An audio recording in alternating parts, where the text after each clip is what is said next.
Guten Abend, meine Damen und Herren, liebe Freunde und Freundinnen.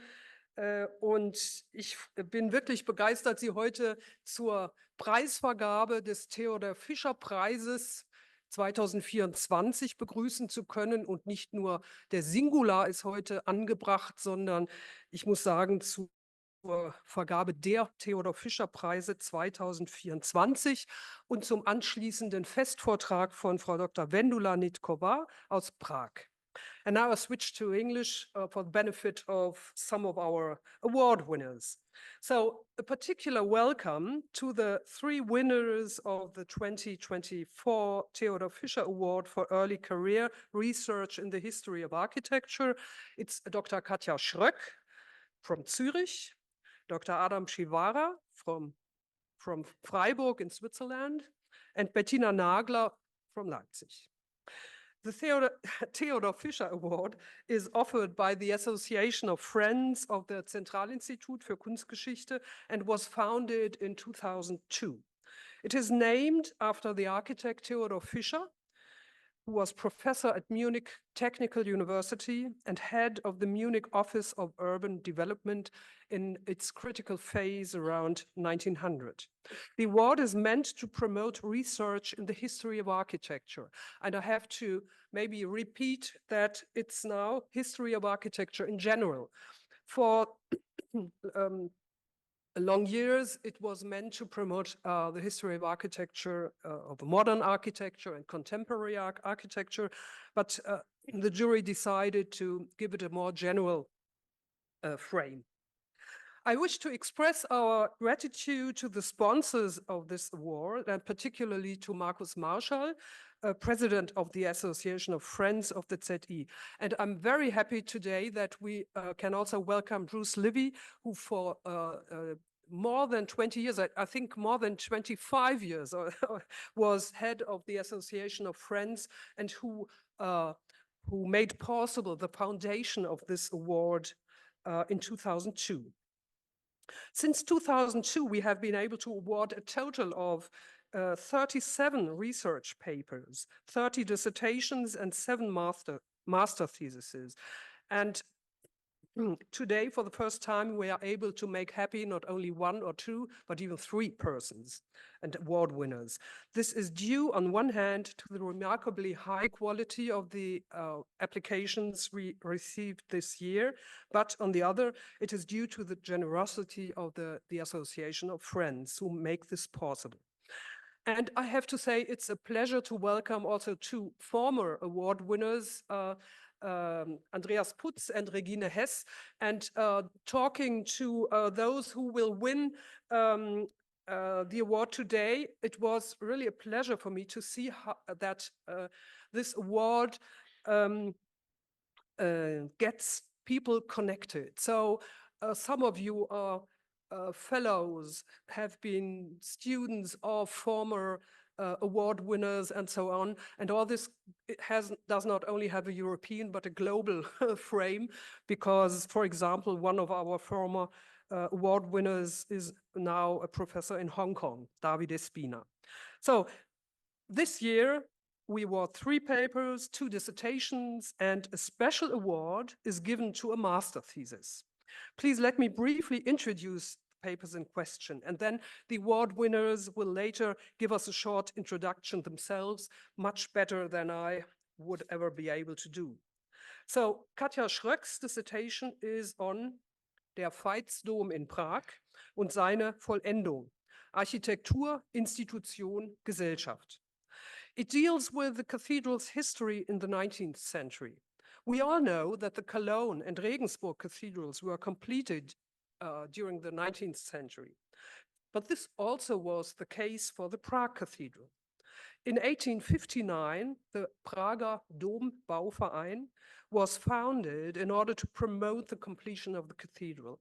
After long discussions about the Gothic revival and stylistic choice, the building was completed and consecrated late, so in 1926. Katja Schröck tells us about the architects, Dombaumeister Josef Kranner, Josef Mocker und Kamil Hilbert.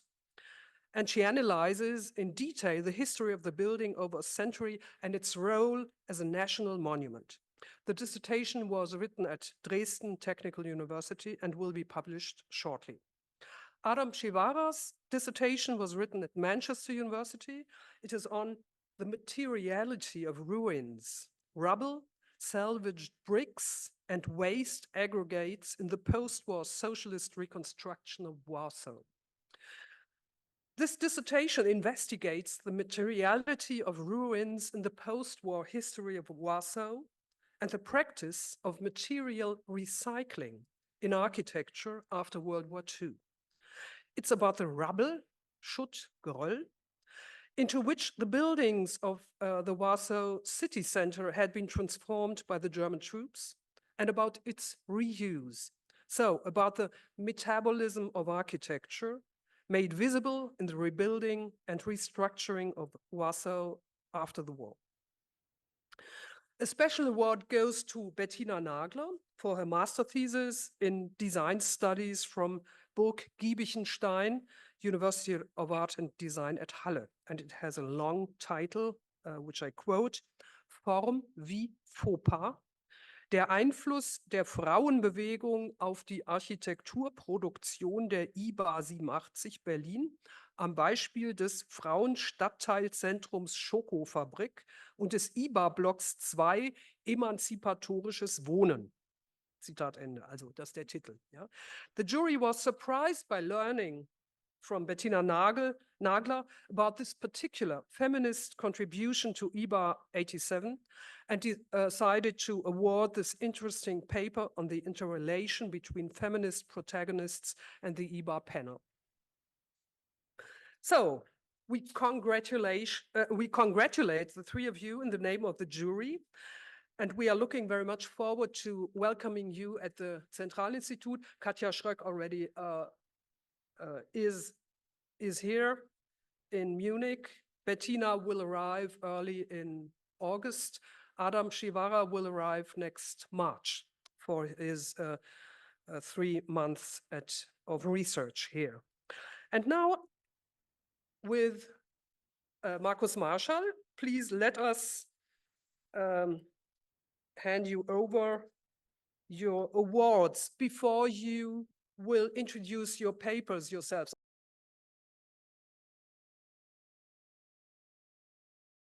Form wie faux pas. Unter diesem möglicherweise etwas kryptischen Titel untersuche ich den Einfluss der Frauenbewegung auf die Baupraxis der Internationalen Bauausstellung Berlin 87, IBA 87. Im Fokus stehen 2 Beispiele in Berlin-Kreuzberg, das Frauenstadtteilzentrum Schokofabrik und der IBA-Block 2 Emanzipatorisches Wohnen, die jeweils in der IBA Alt und der IBA Neu realisiert wurden. Fauxpas? Eine Taktlosigkeit, ein Verstoß gegen Etikette und stille Sitten, kurz gegen ungeschriebene Umgangsformen. In Anspielung an das französische Wort Fauxpas ist hier aber auch die autonome feministische Vereinigung gemeint, FOPA e.V., die als feministische Organisation von Planerinnen und Architektinnen sich in die IBA eingemischt hat. Es ist eine Gruppe, die sich während der sogenannten Expertenhearings um 81 einmischte, sich bei Diskussionen um öffentliche Stadtplanung bessere Berücksichtigung verschaffen wollte. Ausgangspunkt für meine Arbeit war die Beobachtung, dass in heutigen Architekturdiskursen die IBA 87 als Beispiel einer gelungenen Umsetzung urbaner Nachhaltigkeitskonzepte oder partizipative Gestaltungsansätze herangezogen wird, jedoch diese Errungenschaften kaum im Zusammenhang der synchron verlaufenden Frauenbewegung betrachtet werden. Hinter Formen wie Fauxpas steckt daher der Ansatz, dass feministische Architektur nicht nur als bauliches Ergebnis eines Projekts betrachtet wird, sondern als Prozess und als Ergebnis eines programmatischen Protests betrachtet werden muss. Auf diese Weise verfolgten die Architektinnen, Stadt- und Sozialplanerinnen neben partizipativen Designstrategien, wie zum Beispiel Betroffenenbeteiligung, auch eine Kritik an der Lehre in der Hochschule und verfolgten auch Modelle, wie kollektive Autorinnenschaft ausgelegt werden kann. Damit auch die Kritik und Entmystifizierung der Rolle des Designergenies. Zumindest war es meist ein Er. Sie forderten damit auch ein neues Verhältnis zur Umwelt und Natur heraus. Ja, und ich beschäftige mich ja in den nächsten 2 Monaten mit der Analyse ihrer Forderungen und lege Kontinuitäten zu zeitgenössischen Designdiskursen frei. Insbesondere der Frage nach alternativen Wissensproduktionen, Stadtökologie oder das Verständnis der Architektin und versuche aufzuzeigen, wie deren Aufarbeitung auch heutige gestalterische Ansätze inspirieren könnten. Vielen Dank für die Auszeichnung. Ja, liebe Grüße auch an meine Familie. Dankeschön.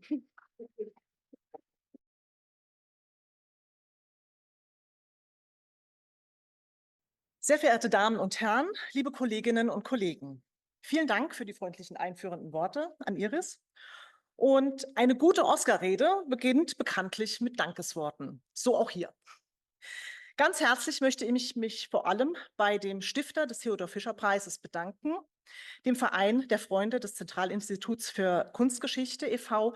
Conjuncta Florescit. Vielen Dank.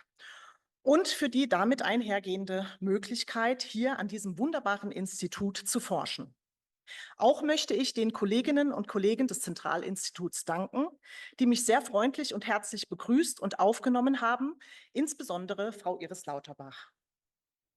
Mein tiefster Dank geht außerdem an meinen Doktorvater Bruno Klein, an den Prager Dombaumeister Petr Hotibor sowie natürlich an alle meine Freundinnen und Freunde, die ich hier leider nicht im Einzelnen aufzählen kann, die mich aber über all die Jahre ermutigt, begleitet und vor allem ertragen haben. Gerne möchte ich kurz das Thema meiner Doktorarbeit umreißen. Es geht, wie Sie bereits gehört haben, um den Prager Veitsdom und seine Vollendung. In der Prager Kathedrale sind auf vielfache Weise und zu unterschiedlichen Zeiten visionäre architektonische Konzepte verwirklicht worden. Und zu unterschiedlichen Zeiten.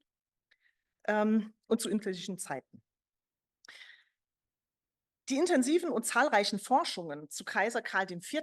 Als Initiator des gotischen Bauvorhabens und seinem Werkmeister Peter Pahler haben bereits früh im 19. Jahrhundert begonnen. Obgleich mehr als die Hälfte des Baubestandes aus dem 19. Jahrhundert stammt.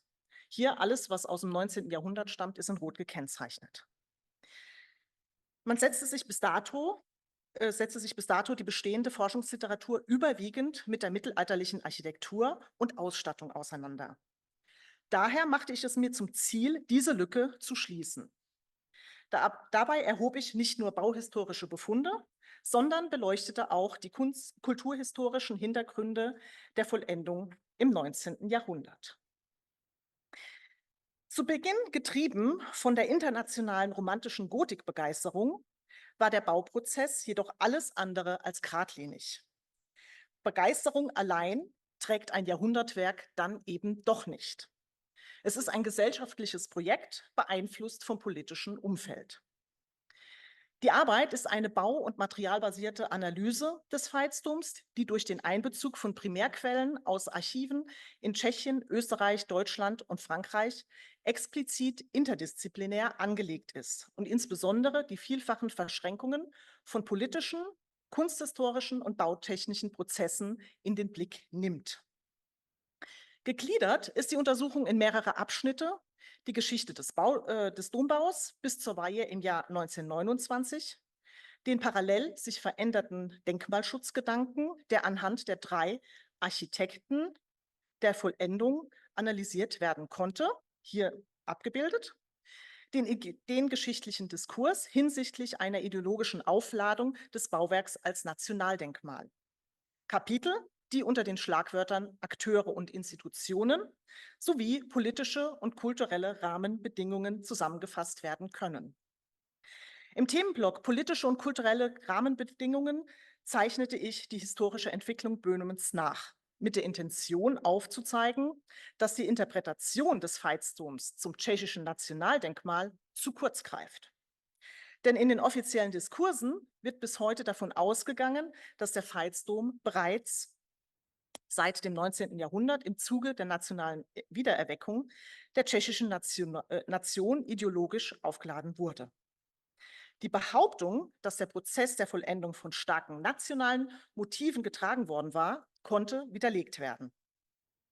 Der Haupttext wird durch einen Anhang ergänzt, in welchem das Quellenmaterial grundlegend erschlossen wurde und die Baujahre von 1873 bis 1949 chronologisch aufgeführt sind. Der Anhang spiegelt die Diskussion während der Domvollendung wider und bietet erstmals eine Zusammenschau des Bauverlaufs auf Basis deutscher und tschechischer Bauprotokolle.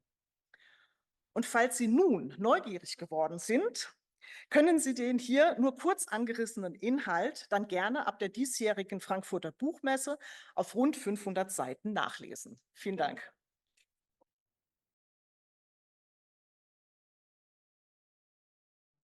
Yeah, first of all, I wanted to thank the award committee and the Institute for awarding and recognizing the quality of my thesis. And yeah, I feel really honored, and this feels really special to present the thesis in this city, in this building, in the historical context, which kind of connects Germany and Poland. And so just to introduce briefly what my thesis is about, I looked into the history of ruins in the city of Warsaw, the history which kind of connects both Germany and Poland. Both cities in both countries were obliterated. They were left in rubble in the 1940s. And so the history of Warsaw, which I've described searching through the archives in Warsaw and across Poland, looked into the ways in which rubble, so Trümmer, was used to rebuild the city and its landscape after the war. I looked into the, especially into the 1940s, and to give you an overview of the narrative, I start with people coming back to the city, people returning after the German occupation ended, and look how mainly men are still at war, mainly women started to inhabit the ruins, started to live in them, started to clean the city. So something which you might connect with the phenomenon of the Trümmerfrauen here in Germany. And then I look into the work of Warsaw Reconstruction Office, so Biuro Odbudowy Stolicy, which was the main and central institution responsible for design and planning of post-war reconstruction in Warsaw, and how this institute looked to deal with a huge challenge of 27 million cubic meters of rubble, which was left in the city. So a huge mass of the material, which no one knew what to do with. And so I looked how the state reconstruction started to see rubble not as waste, not as an obstacle to the reconstruction, but actually as a material resource, as a material base for the official state reconstruction. And two other chapters of the thesis look into two directions which this process went through. So on the one hand, in the post-war Poland, the state established an economy around salvaging of bricks. So ruins in cities such as Warsaw, but specifically also in cities such as Wrocław, so Breslau, Szczecin, Stettin, where the buildings destroyed during the war were demolished in order to extract bricks and use them in the reconstruction and state reconstruction in Warsaw, but also in Krakow, for example. Nowa Huta, the new town, Stalinist new town, was built from those kind of bricks. On the other hand, I followed the Polish engineers from a building research institute who tried to understand how rubble left after those demolitions, or something which cannot be reused, could be again, used in construction, so recycled, we would say today. And so what they did, they couldn't do them, perform the laboratory tests themselves, so they turned to their German colleagues. They traveled in 1947, in July, they traveled to Hamburg. There was a huge exhibition, industry fair of rubble recycling technologies, and they learned how this is done in Germany. They learned how it was done in Soviet Union, and then used that experience in Warsaw, at the same time acquiring machines for recycling of rubble from Switzerland. And so my work, to sum up, follows that story in order to understand how the city was reconstructed and after the war, and how the materiality of Warsaw is kind of composed of what was left there after the war. Thank you. Und nun, I'm happy to introduce Vendula Hnídková from Prague, who will speak about standardized paradise towards a total efficiency in modern Zlín. Vendula Hnídková from Prague is an architectural historian, and she focuses on modern and contemporary architectural production in Central Europe as framed by questions of national identities, transnationalism, and interrelations between architecture and politics.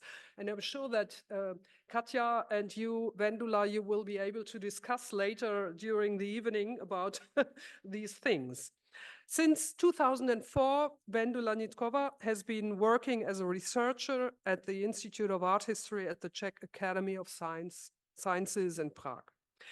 She is currently a principal co-investigator in the international project Invisible Agents in Architecture, 1908 to 1938, that examines the politics, priorities, and practices of ministries of public works in the Austro-Hungarian monarchy, Austria and Czechoslovakia.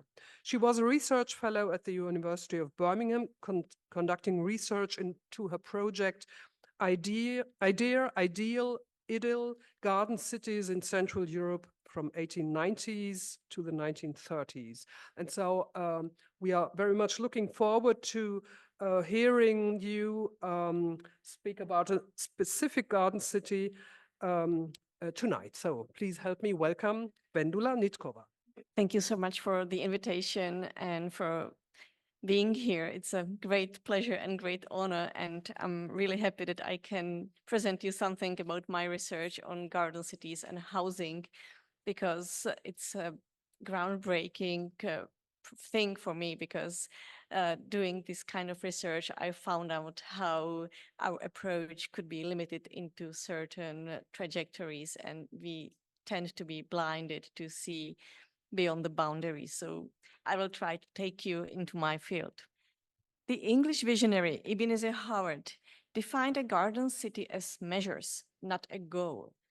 In his first treatise, Tomorrow, A Peaceful Path to Real Reform, published in 1898, he captured in the title a vision that would provide a peaceful environment for a future social reform. The garden city is a striking marriage of town and country, blending the best of both and avoiding the worst. Was not aimed as an urban utopia. By building garden cities, Howard was determined to create an ideal setting for a more just society. Another visionary, Tomáš Garrigue Masaryk, conceived and promoted worldwide an idea of the creation of Czechoslovakia that long before 1918 resembled another utopia that was to come true. The two visions of a reform settlement and a democratic country based on a Slavic nationality epitomize a radical shift into transformation of Central Europe after 1918.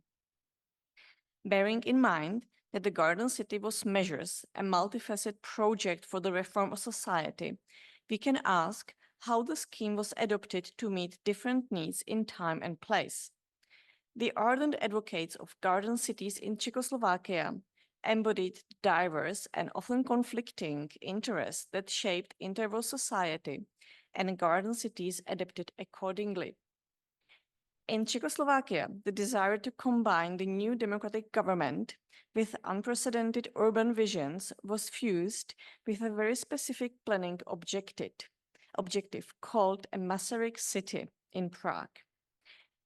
Unfortunately, it was never built, but it remains a powerful example of post-World War I sentiment. In the name of the first president of Czechoslovakia, Tomáš Garrigue Masaryk, the Garden City was to manifest the euphoria of the establishment of an independent republic and outline a new beginning by introducing the reform settlement in the capital. The year 1918 was a milestone in the political landscape, which also found its counterpart in urban planning. In addition to the unbuilt Masaryk city, dozens of garden suburbs, often mistaken for garden cities, were built. Among them was Ořechovka in Prague, neighborhood planned by Ministry of Public Works as a model housing colony. A socially inclusive development, Ořechovka welcomed civil servants from all walks of life. The ministry called it a garden city, but it was a mere garden suburb with numerous public amenities. In this respect, it became a model, as countless leafy suburbs dotted Czechoslovak cities and became a beacon of the middle class that ruled the country. In addition to Masaryk city, the Masaryk Academy of Labor was founded in 1921, again in the name of the president. It was an institution dedicated to scientific research and dissemination of the latest expert knowledge. The Institute of Town Planning was a part of the academy. As early as 1922, a member of the institute, Vladimír Zágrais, a keen supporter of garden city ideas, conceived a new garden city to be built east of Prague. He called it a city of labor and planned it as a center of industrial production. You see, the left scheme is Prague, and the small right on the right is the city of labor. Over time, fueled by the Great Depression, Zágrais' original plan evolved into a simple housing estate with allotments for the least privileged classes, which the critic Karel Tajge called garden cities for the unemployed. Tajge pointed out that this building initiative placed Czechoslovak priorities alongside those of Hitler's Germany and Mussolini's Italy. This brief introduction spans a vast trajectory from prominent to unprivileged forms of housing. The Garden City scheme embodied an allusion to a better future that evolved over time, place, and class. However, class distinction remains an important feature also of an early advertisement for a garden city in Prague, which in fact was only another garden suburb. Alongside the young ladies are 3 plans, each depicting an individual neighborhood for a particular section of society. It is clear that each of the developments was designed for a strictly selected group of homeowners. However, the diversity of town models labeled as garden cities doesn't reveal the dynamic shift of building priorities in the 1920s and 1930s, when housing issues were closely linked to the transnational economic and political affairs of the time. To give you a more profound insight into the development of the garden city idea in Czechoslovakia, I would like to examine a case study of Zlín. This small town and its urban expansion epitomize the Czechoslovak quest for modernity. Raymond Unwin, the respected English architect of the first garden city, Letchworth, in England, contemplated the nature of man when addressing the audience at the International Housing Congress held in Vienna in 1926. He asked, I quote, "We want to become standardized men and women," end of quote. And he instantly conveyed his view that we actually do not want to be standardized men and women. Further, he laid out his conviction that, I quote, "It is the individuality, the way in which men differ from one another, that is the valuable quality not huge masses of standardized people, end of quote. Unwin drew a dystopian trajectory of, I quote, making human beings into automats, or as the Czechoslovak dramatist calls them, robots, end of quote, referring to Czech author Karel Čapek and his seminal work RUR, a science fiction drama from 1920. Yet Unwin's belief was not by any means unanimous even 12 years after World War I, and the 20th century provides multiple instances of opposing attitudes. Among those who didn't share his emphasis on individuality as the cornerstone of humanity were Tomáš and Jan Antonín Baťa, stepbrothers and leading Czechoslovak industrialists, and you can recognize their products. For the Baťas, standardization was a way to achieve their goals, both in factory production and social transformation of his or their employees. Here I need to emphasize that it applies to everyone, not solely the workers, but also managers, engineers, their wives and children. A testing ground for their worldview became a small town Zlín that Tomáš Baťa reshaped in a dual role as the leading business person and from 1923 on also its mayor. In the 1920s and 1930s, the Baťa company, driven by a visionary zeal, undertook the monumental task of turning a once remote settlement into a model factory town. What ensued was not merely a local transformation, but the creation of a blueprint for modernity that resonated globally. Zlín and its built environment became a time-tested model for the worldwide expansion of the Baťa company that in the 1930s established numerous factory towns on a global scale, stretching from India to Brazil. Yet Baťa strove far beyond the mere urban and industrial transformation when he challenged the established patterns of production. His major objective was to achieve utmost profit by gaining the ultimate efficiency in every facet of life in Zlín. And it is this pursuit of total efficiency that forms the core of my talk today. I will explore the architectural landscape of the remote Moravian settlement and its implications to examine the thorough change that affected not only the company town, but also every individual available. In the course of time, the Baťa company developed an intricate procedure how to convert every human into a standardized unit. In this respect, the firm spread far beyond a role of a mere employer and entered the path of a social engineering project in which modern architecture and urban planning formed a significant part. In 1932, all of a sudden, there was a break in the trajectory, and it seemed that an ambitious project was over. In July 1932, the ruthless company founder Tomáš Baťa immediately passed away in a plane crash when the pilot became disoriented in a morning fog not far from an airport in the vicinity of Zlín. Baťa's tragic death launched a great mourning, encapsulated best in a spectacular memorial erected in a short term in 1933. Situated at the top of the public space in the top position of the new Zlín, the gem of modern architecture resembles an abstract city crown. Designed by the company's head architect, František Lidie Gahura, the inner space remained fluid and empty, with an emphasis put on the crashed plane made by Junkers.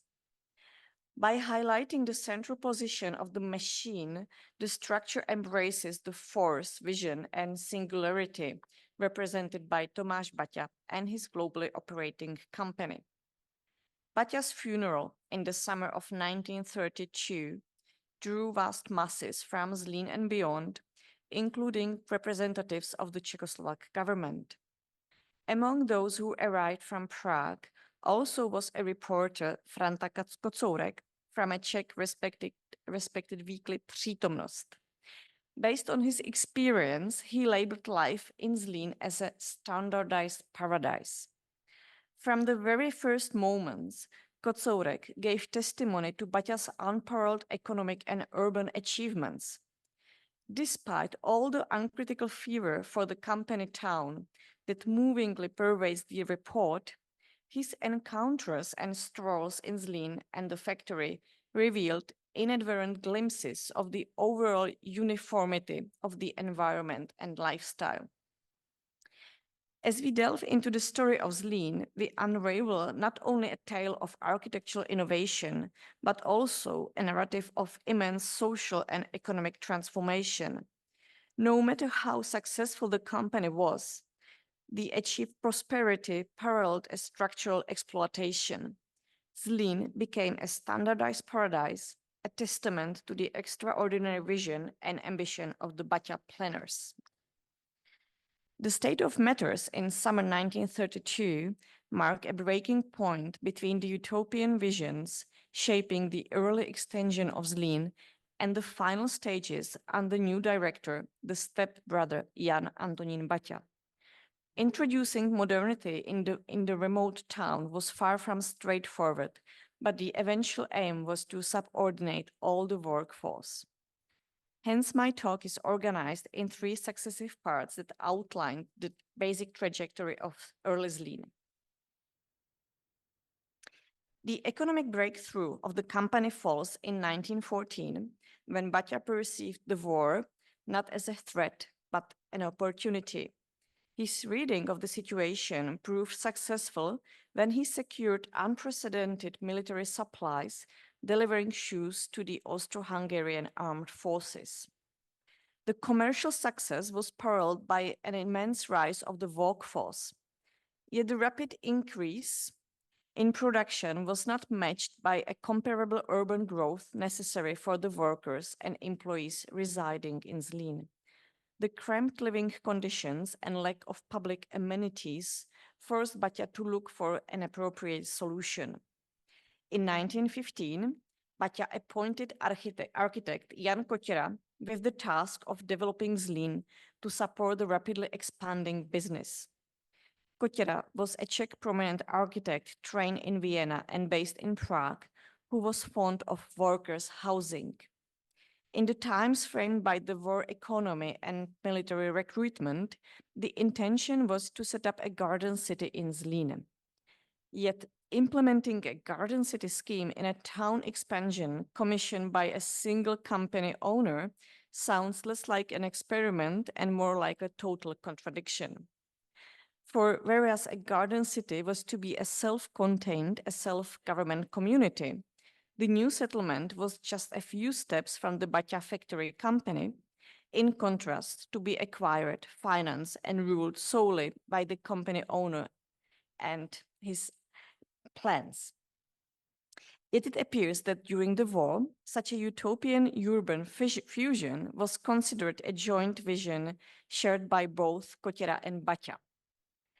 Kotěra's advocacy of the latest English model housing seemed to blend easily with Baťa's personal concern with social issues and his special dedication to Leo Tolstoy's philosophy, commending the simple and allegedly unspoiled lifestyle in the countryside and a utopian factory in Émile Zola's noble labor. In the middle of the 1910s, in a time affected by harsh war conditions, Tomáš Baťa's left-leaning bias might have led him to support the Garden Cities movement without apparent difficulty. Despite being a successful self-made man in shoe production, director of industrial concern operating on a global scale, Baťa, looking backwards, had labeled himself as I quote, a collectivist, a socialist, or explicitly as a communist in the years preceding the war. In the final years of war, Kotěra conceived a new master plan for the districts in Zlín. He separated industrial from the residential districts and the new development connected with the old town, inserting a transition zone formed mainly by the office and public buildings. So you see on the lower plan, the housing, on the top corner there are public buildings and apartment blocks, I assume, And the white strip above it all is the company which dominates all the valley in a stretch of kilometers long.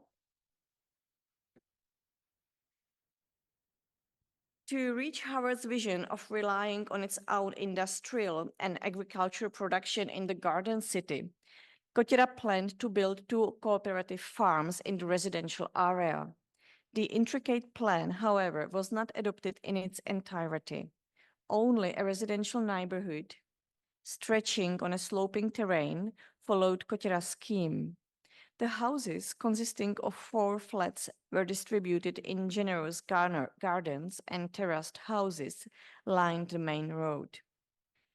Unfortunately, today you can see this only remaining one because during the Second World War, Zlín as industrial center was hit by air raids, and this is the only Katja structure that survived. So the general layout of the estate followed the precedents for low-density development established by the architects Raymond Unwin and Barry Parker before the war. This was the result of Katja's efforts to develop decent housing in a green landscape, which merged with Baťa's interest in life reform. The divide between the earliest stages of planning conceived by Katja and later development, designed by his student František Lídie Gahura, remains well preserved in the landscape. The different architectural styles and housing density are best evidence from above. One does not need to use a bird's eye view to recognize the differences. So the largest blocks down there are all the factory. And just above the end of the factory, you see a green stripe. That's the Katja's development with large gardens. And then comes just 4 years later, Gahura with his very high density of housing. And no cooperative farms or stuff like that. Instead of relying on the old Katja plan, Gahura was more efficient in raising the overall number of households.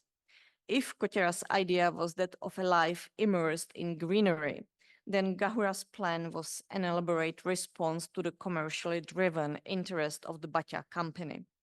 A sharp distinction in urban density reveals Baťa's inherent focus on profit. It means the intention to erect a garden city was a mere exception from the default profit-driven trajectory. In the 1920s, the garden city scheme was swiftly abandoned and Zlín turned into a model company town instead. Also in the 1920s and 1930s, vast neighborhoods of detached and semi-detached family houses reshaped Zlín. The red boxes had a vast impact on both the urban landscape and the lifestyle of the employees. Stemming from the tradition of European and American company towns, the red brick houses with running water, toilets, and electric lighting surpassed the state-of-the-art dwellings in their time and place. Dispersed on the slopes of the valley, they bore a promise of a higher living standard. Yet the home idyll was far from available to every Zlín dweller, and their rents were under an obligation to meet numerous house orders. The rules were strict.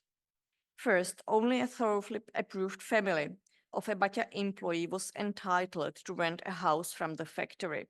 Second, every family was exposed to detailed inspections that took place regularly 3 times a year. This scrutiny comprised a vast scope of concerns ranging from a comprehensive house examination to children's school attendance and even questioning neighbors about the family's habits. The inspectors recorded all the ascertained information in a prescribed template and deposited it at the company's HR department for evidence and future use. The enforcement of the set of policies was far from innocent. The idea of leading decent lives in decent housing fostered the ultimate efficiency of the employee at his workplace. The home environment was planned to counterbalance his productivity at work by reducing his activities at home. It means that emphasis was put not only on enforcing temperance, but also on restricting the people of rural origin from household tasks like breeding rabbits or poultry. The introduction of modernity in Zlín drew a sharp dividing line between traditional habits and newly imposed behavioral patterns. At this point, I need to emphasize the gender aspect of the workforce. The company's policy dismissed all female employees once they married. The overall conservative attitude to family patterns suggests pursuing traditional values, but here, in fact, the goal diverged from the worldview paved by the Catholic Church in the region. Wives performing household chores reduced the load of their spouses, who were not forced to waste their physical or mental capacity outside the confines of their workplace. In this respect, the society in Zlín remains strictly gendered. Such a division also applied to single students and junior employees, both male and female. Their dormitories became the epitome of modernity, yet the young people were obliged to follow meticulous set daily routines under strict surveillance. In their modes of dwelling, the employees were segregated according to their gender, family situation, professional skills, and loyalty to the Baťa company. Apart from the emphasis on marriages, the supreme position of the key employer and the major landlord in Zlín provided the firm a will to enforce a way of life that was fundamentally out of keeping with the traditions of the rural population, which was largely a first generation of those who had left the countryside for the city. The paternalism exercised in Zlín also applies to other hubs of production in Europe and beyond. The feature that distinguishes it wholly from other industrial centers is a measure introduced under the auspices of the new director, Jan Antonín Baťa, the stepbrother and successor leading the company in the 1930s. In 1934, 2 years after Tomáš Baťa's death and 5 years after Black Friday, the Baťa concern top management proved their unlimited capacity for turning problems into opportunities. In the Great Depression's aftermath, Czechoslovakia passed Act number 74/1930, introducing an unprecedented action to combat the massive unemployment that devastated the country. The new law, however, opened a Pandora's box. It allowed for the establishment of labor camps for the unemployed. According to the law, the physical capacity of unemployed citizens was to be exploited for public works. In this legal framework, the first labor camps were founded soon after by the Czechoslovak government, one in Slovakia and the other in Terezín, which is the German Theresienstadt, a former military fortress that the Nazis reused as a hybrid concentration camp and Jewish ghetto in 1941 to 1945. But the labor camps proved to be unsatisfactory in the 1930s, and the program was soon abandoned. Despite the initial failure, the idea of making use of all human resources available found a vivid afterlife in the Baťa concern.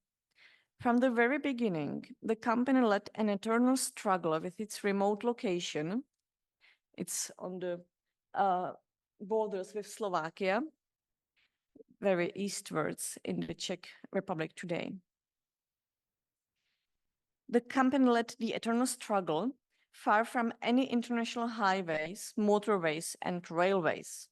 The transport connection and transport costs formed a lasting disadvantage for the business in Zlín, and Tomáš Baťa, in his joint role as a politician and entrepreneur, put enormous effort in resolving the task. Then the Act number 74/1930 opened brand new options for the poorly connected region. In 1934, the concern initialized the establishment of a first labor camp intended for the construction of a railway system connecting Zlín directly to Slovakia and further on.